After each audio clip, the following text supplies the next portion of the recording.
Gujarat's #1 engineering university, Sankalchand Patel University, 9642706257. నేను Swarupa Potlapalli. Welcome to I dream. ప్రస్తుతం నాతో పాటు Sanjeevani academy physics faculty doctor Kishan Rao గారు ఉన్నారు.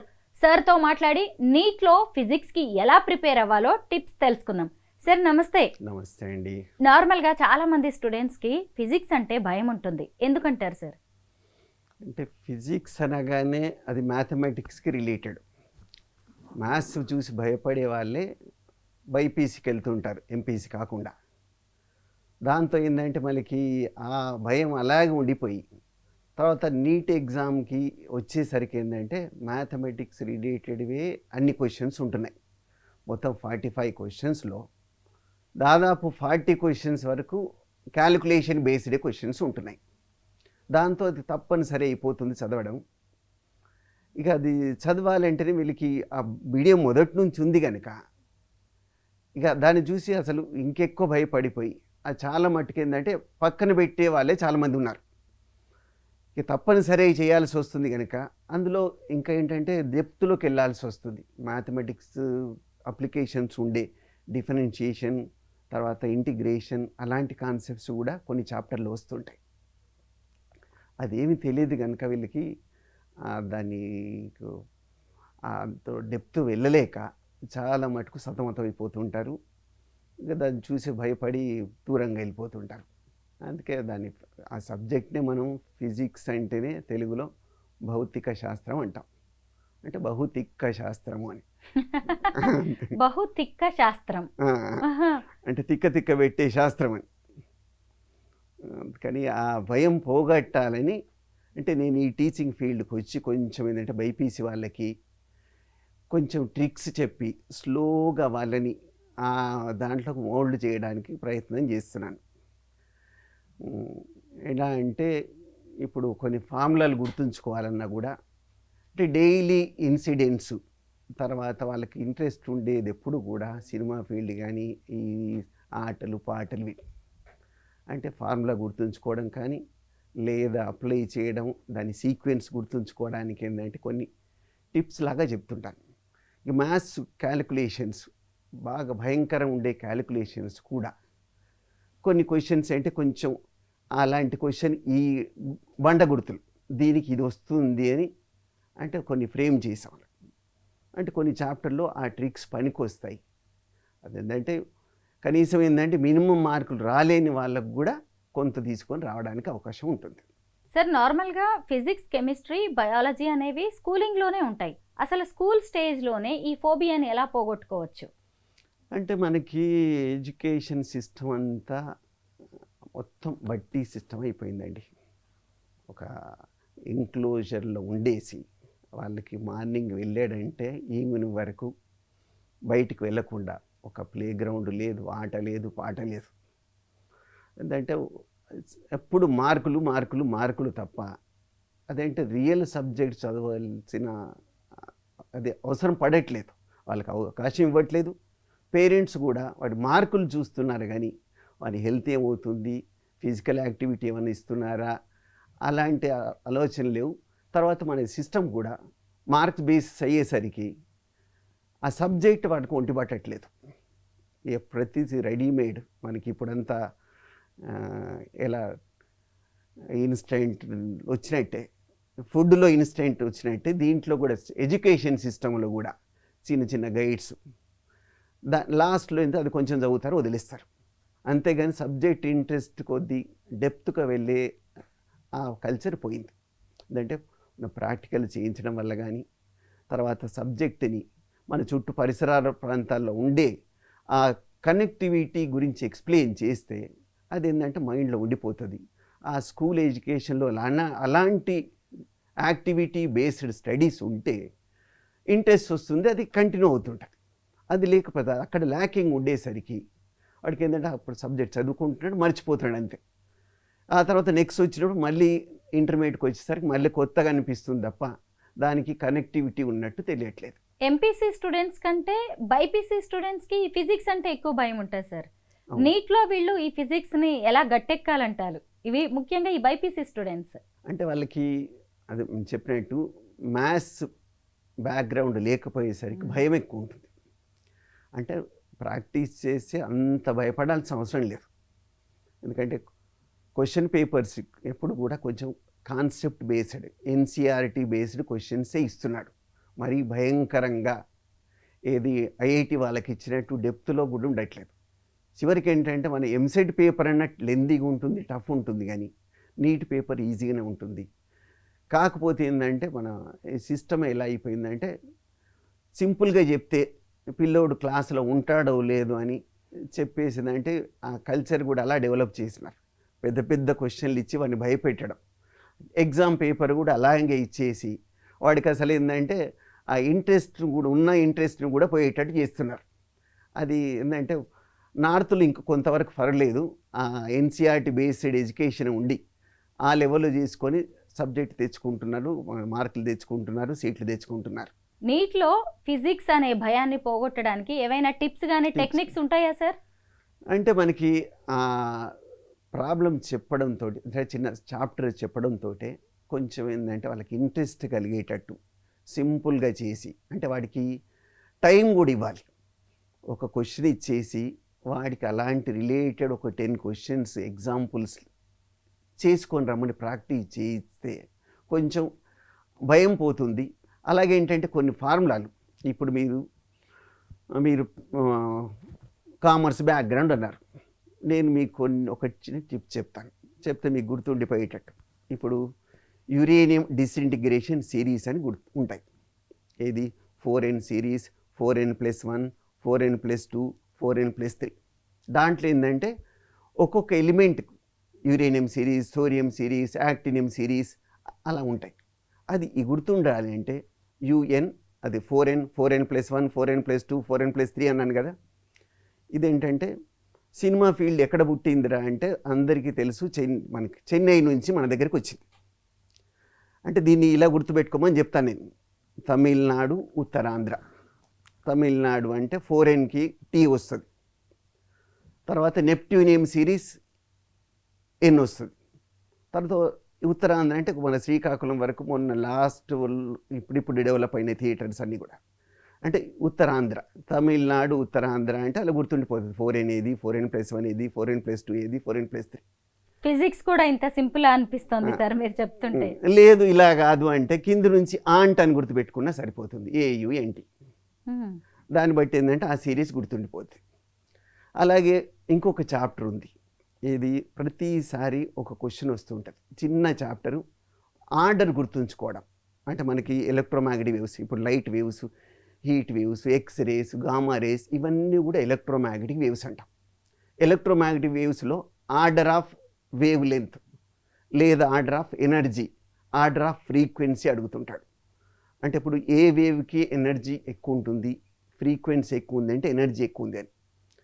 అయితే ఇది ప్రతిసారి బట్టి పెట్టడం కష్టమైపోతుంది. లెక్క అంటే ఒకసారి ఆర్డర్ చెడిపోతుంది. రేడియో వేవ్స్ అని, మైక్రోవేవ్స్ అని, తర్వాత infrared waves, visible race, ultraviolet waves, X-rays, gamma race, cosmic race అని ఇలా రకరకాల వేవ్స్ ఉన్నాయి. ఇది ఆర్డర్లో గుర్తుంచుకోవడానికి నేను ఒక స్టేట్మెంట్ లాగా చెప్తాను. ఒక మీ ఫ్రెండ్ని మీ ఇంటికి ఇన్వైట్ చేస్తున్నారు, రా మా ఇంటికి వచ్చి ఉండు, ఇష్టం లేదు రాకు అని ఒక స్టేట్మెంట్ చెప్తాను. దీంట్లో ఈ ఆర్డర్ అంతా వస్తుంది. రా అంటే రేడియో వేవ్స్ అయింది, మా అంటే మైక్రోవేవ్స్ వచ్చింది, ఇంటికి ఇన్ఫ్రారెడ్ వేవ్స్ వచ్చింది, తర్వాత వచ్చి ఉండు అన్నాం, విజిబుల్ రేస్, అల్ట్రావైలెట్ రేస్. ఇష్టం లేదు, ఎక్స్ అంటే ఇష్టం లేదు అంటాం కదా, ఎక్స్ రేస్ వచ్చింది అక్కడ. ఇష్టం లేకపోతే రాకు అంటే గామా రే, గామా ఎలా రాస్తామంటే స్మాల్ ఆర్ లాగా ఉంటుంది. తర్వాత లాస్ట్లో కాస్మిక్ రేస్. మొన్న ఐఐటీలో కూడా ఒక క్వశ్చన్ వచ్చింది, 2 times నీట్లో వచ్చింది ఆ క్వశ్చన్. ఇది ఒక ఆర్డర్ గుర్తుండిపోయిందంటే 4 మార్క్ వచ్చినట్టు. రా మా ఇంటికి వచ్చి ఉండు, ఇష్టం లేకపోతే రాకు అని. అలాగే లాస్ట్ ఒక క్వశ్చన్ ఏంటంటే మ్యాగ్నెటిక్ మూమెంట్ ఫార్ములా లోపల మ్యాగ్నెటిక్ మూమెంట్, మ్యాగ్నెట్కి దానికి ఉండే moment calculation. Cinema star heroine ఉంది మీనా అని, అది గుర్తుంచుకోమంటే సరిపోతుంది అన్నాను. M=INA. M అంటే magnetic moment, I current, N అంటే number of turns, area ME=INA Meena అయిపోయింది. అలా ఏంటి కొన్ని కొన్ని డైలీ కనెక్టివిటీ ఉండే వాటితో కొంచెం రిలేట్ చేస్తే కొన్ని ఫార్ములాలు అలాంటి గుర్తుండిపోతాయి వాళ్ళకి. దాంతో ఏంటంటే సబ్జెక్ట్ మీద కొంచెం భయం పోతుంది. తర్వాత మనకి మ్యాథమెటిక్స్ క్యాలిక్యులేషన్లో కూడా ఎగ్జాక్ట్ వాల్యూ క్యాలిక్యులేట్ చేయాలంటే వాళ్ళకి కష్టం కనుక నేను కొన్ని ఏంటంటే వేదిక్ మ్యాథ్స్లో టిప్స్ క్యాలిక్యులేషన్ చేసేసి దాన్ని ఎలా సింపుల్గా చేయాలో వితిన్ సెకండ్స్లో క్యాలిక్యులేషన్స్ అలాంటి కొన్ని టిప్స్ చెప్పేసి వాళ్ళు కొంచెం భయం పోగొట్టడం జరుగుతుంది. సార్, నీట్లో ఫిజిక్స్కి సంబంధించి ఏ చాప్టర్స్ నుంచి ఎక్కువగా క్వశ్చన్స్ వచ్చే అవకాశం ఉంది? అలాగే ఈ టైంలో ఎలాగా ఈ చదవడం అనేది స్ట్రాటజీ ఉంటే మంచిదంటారు? ఒక 1 month కూడా సరిగా ఉండదు టైం. దానికి ఏంటంటే మొత్తం సబ్జెక్ట్ చదవాలంటే ఎవడి వల్ల కాదు. అదైనా తొందర చదివినా ఏది గుర్తుండదు. అందుకే ఏం చేయాలి కదా అంటే ఈ కొద్ది రోజుల్లో మనకి చదివిన చాప్టర్స్ మాత్రమే మళ్ళీ డెప్త్లోకి చదవాలి. తర్వాత ఎక్కువ వెయిటేజ్ ఉండే టాపిక్స్ మీద కాన్సన్ట్రేట్ చేయాలి. ఇప్పుడు జనరల్గా ఏంటంటే ఫస్ట్ ఇయర్ నుంచి ఒక 40%, సెకండ్ ఇయర్ నుంచి 60% క్వశ్చన్స్ వస్తాయి. దాంట్లో కొన్ని చాప్టర్స్ అది సింపుల్గా ఉండే చాప్టర్స్ కొన్ని బాగా డెప్త్లోకి చదివి ఉంటే, అంటే మోడర్న్ ఫిజిక్స్ ఉంది, అందులో ఏంటంటే dual nature, atomic structure, atoms, nucleus, semi conductors, వీటిలో ఒక 7-8 క్వశ్చన్స్ వస్తాయి. తర్వాత ఫస్ట్ యూనిట్స్ అండ్ డైమెన్షన్స్ అని ఒకటి, దాంట్లో ఒక 3 క్వశ్చన్స్ వస్తాయి. తర్వాత రే ఆప్టిక్స్, వేవ్ ఆప్టిక్స్ కలిపితే ఒక 5 క్వశ్చన్స్ వస్తాయి. తర్వాత ఎలక్ట్రిసిటీ మొత్తం మీద ఒక 10 క్వశ్చన్స్ వస్తాయి. ఇలా కొన్ని చాప్టర్ల మీద గ్రిప్ తెచ్చుకుంటే, అలాగే గ్రావిటేషన్ చిన్న చాప్టర్ ఉంది, ప్రతిసారి 2 క్వశ్చన్లు వస్తాయి. ఇంతకుముందు నేను చెప్పాను గుర్తుంచుకున్న దాంట్లో ఎలక్ట్రోమాగ్నెటిక్ వేవ్స్, దాంట్లో 2 క్వశ్చన్స్ వస్తాయి.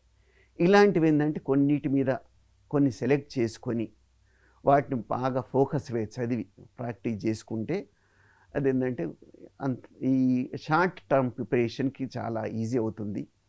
అలాగే ఇప్పుడు ఈ టైంలో కొత్త మెటీరియల్ చదవడం కానీ, కొత్త బుక్స్ ఏదో మార్కెట్లో వచ్చాయి కానీ తెచ్చి చూడడం కానీ ఇవంతా వేస్ట్. ఇప్పుడు చదివింది ఒకటే. తర్వాత ప్రతిది ఎవరిది వాళ్ళు ఒక చాప్టర్కి షార్ట్ నోట్స్ ఒకటి తయారు చేసుకోవాలి. ఫార్ములాలు రోజు ఒకసారి పొద్దున్న లేస్తేనే మన ఇక ప్రేయర్ చేసినట్టే ఈ శ్లోకాలు ఎలా వల్లిస్తాము అలాగే ఈ ఫార్ములాలన్నీ ఒకసారి చూసుకుంటే, అంటే మనకి దాన్ని రీకాలింగ్ అంటాం సైకాలజీలో, మళ్ళీ తీసుకొచ్చి మళ్ళీ బ్రెయిన్లో తప్పిపోయిందల్లా మళ్ళీ బ్రెయిన్లో తీసుకొచ్చి పెట్టడం. అదంటే డైలీ రీకాల్ ఒకటి ఉంటుంది, వీక్లీ రీకాల్ ఉంటుంది, మంత్లీ రీకాల్, అలా డిపెండింగ్ అపాన్ బ్రెయిన్ పవర్. తర్వాత గుర్తుంచుకోవడానికి మనకి సైకాలజీలో చాలా రకరకాల టెక్నిక్స్ ఉన్నాయి. అంటే డైలీ ఇన్సిడెంట్ని బట్టి, తర్వాత ప్యాలెస్ మెథడ్ అని, ఒక రూమ్లోకి రాగానే ఒక టైప్ ఇన్సిడెంట్ గుర్తుండేటట్టు, కిచెన్లోకి వెళ్తే దాంట్లో ఉండే ఇంకొక ఫార్ములా గుర్తుండేటట్టు, అలా పార్కులోకి వెళ్తే ఒక ఫార్ములా గుర్తొచ్చినట్టు, రోడ్డు మీదకి వెళ్తే ఇంకో ఫార్ములా గుర్తొచ్చినట్టు, అలా ఏంటంటే మనకి టైం ఎక్కువ ఉంటే అలాంటి టిప్స్ అని కొన్ని చెప్పేస్తే వాళ్ళకి ఏంటంటే ఫార్ములాలన్నీ ఇక బైహార్ట్ చేయకుండానే గుర్తుండిపోతాయి. అలాంటి టెక్నిక్స్ బాగా తెలుసుకుంటే ఏంటంటే అవి గుర్తున్నవన్నీ ఒకసారి ఈ టైంలో రీకలెక్ట్ చేసుకుంటే ఆ ఎగ్జామ్ ఫియర్ పోతుంది. తర్వాత ఏంటంటే ఎగ్జామ్ దగ్గరికి వచ్చే కొద్దీ ప్రతి ఒక్కరికి అంటే నేను సరిగా చదవలేదేదో అన్న భయం ప్రతి ఒక్కరికి ఉంటుంది. అది ఫస్ట్ ఆ భయాన్ని పోగొట్టుకోవాలి. తర్వాత ఎగ్జామ్లో ఇంతవరకు ఏ మార్కులు రావట్లేదు, ఎప్పుడు చూసినా తక్కువనే వస్తున్నాయి. దాంతో ఏంటంటే ఇక నేను ఈ ఇయర్ పనికిరానేమో అన్న భయం ఉంటుంది. అలా ఉంటే ఏంటంటే ఉన్న ఇన్ఫీరియారిటీ కాంప్లెక్షన్ ఇంకా పెరిగి అసలు ఏ సబ్జెక్టే మర్చిపోయినట్టు అవుతుంది. అందుకనే కాన్ఫిడెన్స్తో చదవాలి. నాకు ఎంత వచ్చిందో అంతే చాలు, నాకు ఫస్ట్ ర్యాంక్ లేకున్నా పర్వాలేదు, సీట్ వస్తే చాలు అన్న కాన్ఫిడెన్స్తో ఈ ఉన్న కొద్ది టైంని యూటిలైజ్ చేసుకుంటే, తర్వాత అలాగే చదివే టెక్నిక్స్ కూడా మనకి ఎన్ని చాప్టర్లు ఉన్నాయి ఒక్కొక్క సబ్జెక్ట్లో, తర్వాత మనకి ఎంత టైం ఉంది చూసుకొని ఆ వెయిటేజ్ని బట్టి మనం ఎవరిది వాళ్ళు షెడ్యూల్ వేసుకోవాలి. ఒకరు చేసేది ఇంకోటి పనికిరాదు. ఎందుకంటే వాళ్ళ ఇంట్రెస్ట్ని బట్టి వాళ్ళ రీటైనింగ్ బ్రెయిన్ పవర్ని బట్టి వాళ్ళు చూజ్ చేసుకుంటే డైలీ షెడ్యూల్ వేసుకోవడం, డైలీ ఒక చాప్టర్ ఫిజిక్స్లో, ఒక చాప్టర్ కెమిస్ట్రీలో, ఒక చాప్టర్ బయాలజీలో, అలా అని ఇలా వాళ్ళ ఓన్ షెడ్యూల్తో చేసుకుంటే తర్వాత ప్రతి చాప్టర్కి ఒక షార్ట్ నోట్స్ ఫార్ములాలు రాసి పెట్టుకోవాలి. రోజు ఒకసారి రివైండ్ చేసుకుంటే ఇది వాళ్ళకి పనికి వచ్చేది. ఈ లాస్ట్ టైం ప్రిపరేషన్కి పనికి వస్తుంది. తర్వాత ఏంటంటే ఎన్సీఆర్టీ బుక్స్ తప్ప మిగతా క్వశ్చన్ పేపర్లు చూసే అవసరం లేదు. వీలైనన్ని మాక్ టెస్ట్లు ప్రిపేర్ అవుతే బాగుంటుంది. రాస్తుంటే మనకి నెట్లో కూడా చాలా దొరుకుతాయి, లేదా మార్కెట్లో కూడా దొరుకుతాయి, లేదా ఎవరిది ఎగ్జామ్ పెట్టినా రాయొచ్చు. టైం మేనేజ్మెంట్ ఒకటి చూసుకోవాలి. అంటే సబ్జెక్ట్ తెలిసినంత మాత్రాన సీట్ వస్తుందని కాదు. కొందరు ఏంటంటే 5 గంటల టైం ఇస్తే మొత్తం పేపర్ చేస్తాడు, కానీ ఆ 3 గంటలు సగం పేపర్ చేయగలుగుతాడు. దాంతో ఏంటంటే ర్యాంక్ అయిపోతుంది. ఫాస్ట్నెస్ ఉండాలి, సబ్జెక్ట్ ఉండాలి, తర్వాత మెమొరీ గుర్తుండాలి, కన్ఫ్యూజ్ అవ్వకూడదు.